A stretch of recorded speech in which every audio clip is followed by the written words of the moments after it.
Good evening, everyone. Mike Palmer from Know Your Rights Group and Success Coaching International, back again for another important video update. We've been bombarded with heaps and heaps of questions, so I'm going to cover a couple of them tonight. One of the things that I want to address, though, is it looks like we're sort of over the hump. It looks like things are starting to ease up a little bit, especially in places like Queensland and WA. But let's not forget about the further erosion of our freedoms and our rights that is occurring in that process. Something like 2 million Muppets have downloaded this COVID Safe app, having no concept of how much of their data and privacy they're giving up and how much of it is at risk being stored on secure cloud servers. Okay, God knows how many people are going to line up and get the flu jab, whether they're forced to through their work commitments in aged care, healthcare, things like that, or whether they just do it because the onset of the flu season's coming. Okay, and then they go, oh, look, see, it wasn't that bad. Thank God the government, locked us all down and kept us all safe. And that is exactly what the government is literally banking on. You see, people have got very short goldfish memories. Okay, everyone's going to forget in 6 months' time that they were all locked up. But the government will never forget how easy it was to force you to give up your rights and your freedoms, especially when they do it under the guise of health and safety and the good for the community and all that kind of absolute rubbish.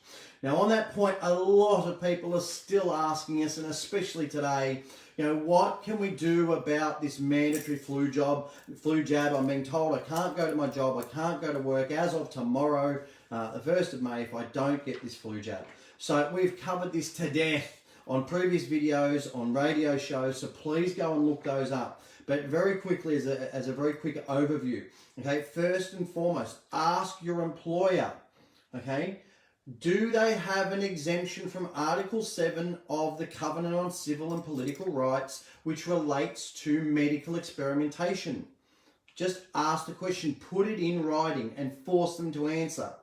The other thing is, send them the vaccination warranty form. You can download it. It's completely free. It's on our website, knowyourrightsgroup.com.au/vaccinations. Okay, download that warranty form. Say, that's fine, but you need to give me your personal guarantee that there will be no adverse effects and that I'm happy to do it. Of course, they can't. They won't do that. Okay, if you need to push the point even further, explain to them that it is contrary to the Competition and Consumer Act, because they are forcing a service upon you. Okay, you can sue these people. You can sue them for any direct loss. You can also sue them for any consequential loss. And the sooner we get a bunch of people doing that, the quicker they're going to get the message. Now, if they come and complain to you and go, oh, but I'm going to get a fine from the government if I don't do this, that's not your problem.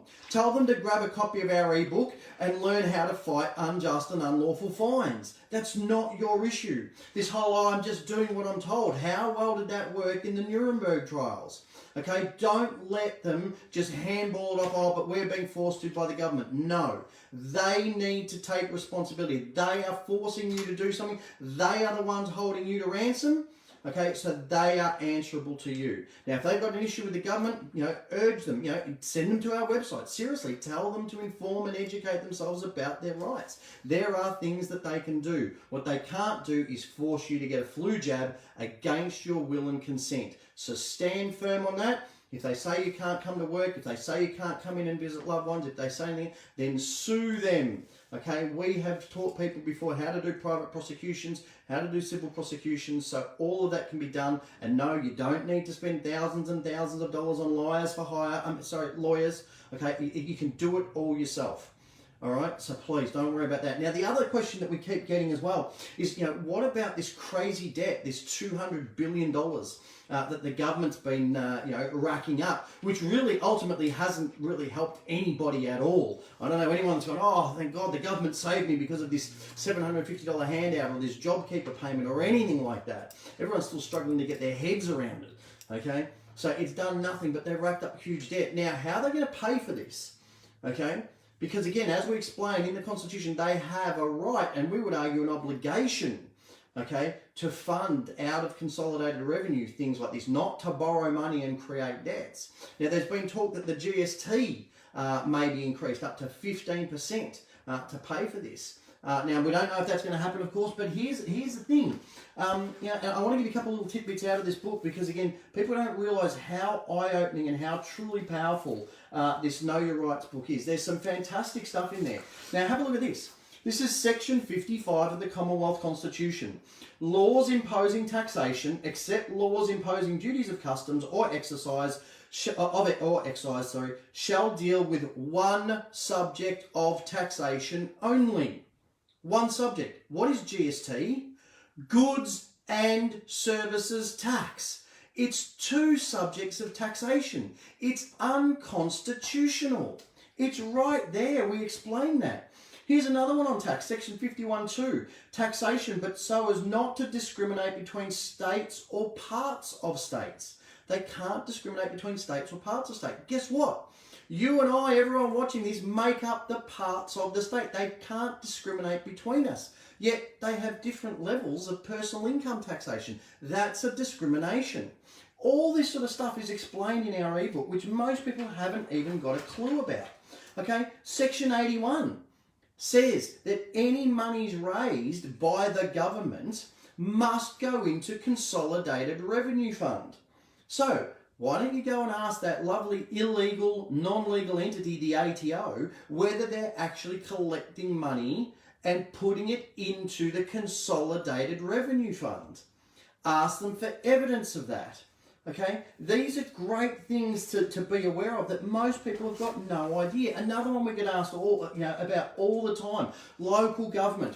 Oh well, they're not mentioned in the Constitution. They most assuredly are. Pages 935 and 936 of the Quick and Garran Annotated Constitution clearly say that municipal institutions and local government are in the Constitution as a department of a state. In the same as a health department or the education department. They're a department of state. They're not a de facto third tier of government. And we need to stop them acting as such. That's why we've got our local government class action going. Please go to localgovernmentclassaction.com.au and sign up. You don't need to put any money down. Just put your name, email address in your state and say, hey, I'm interested in this happening. Okay, again, there's specific letters here, no matter what state you're in, that you can send to your local MPs and ask them a few simple questions about the validity of local councils. Okay, there's step-by-step stuff in here, people. Okay, do you understand the difference between who these laws apply to and who they don't? Do you understand the distinction between a person and a living, breathing man or woman? All these laws, all this legislation, that only applies to persons. I challenge any one of you out there watching this, listening to this, viewing this, go and find any piece of legislation, any act, any law which states the words man or woman. Okay? Now, we're all men and women, so why would it not be popping up left, right and centre in all these different acts and laws? Because they don't apply to men and women. They only apply to persons. If you don't understand that distinction, read that straw man chapter. It's so important. Okay? The mandatory vaccinations. This is the hot chapter at the moment. People want to know, what do we do about mandatory vaccinations? Well, it's all explained in that chapter. So please, if you haven't yet got it, grab that book. Right, now I want to make it clear though, okay, here at the Know Your Rights group, we're very big on, the saying, give a man a fish, you feed him for a day, but teach him how to fish and you feed him for life. We want you to be well fed for life. Okay, so we give you all the background. Yes, there are some letters in there that I showed you. There are some steps that you can take. But we're trying to teach you all the underlying information, the constitution information, the person information, the details, the bank fraud, all that sort of stuff, so that you can then construct your own letters. Yes, absolutely. We have my will letters. We have letters like that. We have letters to councils and local MPs that you can copy and cut and paste. Okay, but for them to be truly effective, truly powerful, it's so much better when they come from your own understanding and your own perspective. Okay, so please understand that. That's really what that Know Your Rights book's all about. If you want actual, simple, step-by-step strategies, step 1, step 2, step 3, step 4, then what you need to get, okay, is that Bank Secrets Revealed book for all of your stuff to do with the banks, debt collectors, home loans, credit cards, personal loans, all that sort of stuff. The step-by-step process is outlined in that. Okay, and for anyone who's dealing with any kind of fines, whether it be traffic fines, speeding fines, red light camera fines, these new COVID-19 fines, failing to wear a bicycle helmet while you're out with the kids, exercising fines, grab that Aussie Speeding Fines book. Again, they've got the step-by-step process there. Okay, so this is the really simplified step-by-step stuff. The Know Your Rights book gives you that overview and all that background information to really get you thinking, because this is what it's all about. This is the time of great awakening. People are starting to wake up. People are starting to realise all these things that they just had no idea about before. It's like the wool's been pulled from their eyes, and it's fantastic. You know, I get so many people who email me and contact me through Messenger. Oh man, I love your information. It's so good. I never realised this before. And they go like a million miles an hour, and that's fantastic. Okay, so keep it up. All right, we're about to go, you know, we're a day away now from yet another weekend of lockdown, albeit a little bit different depending on what state you're in. Okay, so whatever you do, whether you just go to the websites, you read all the free information, whether you want to grab the books, whether you want to look at the other CDs and DVDs and products that are there, just make sure you use this weekend as another great opportunity to really get your head around your rights. Okay, understand what your rights are, understand what responsibilities you have as well, of course, but also what responsibilities the government has too.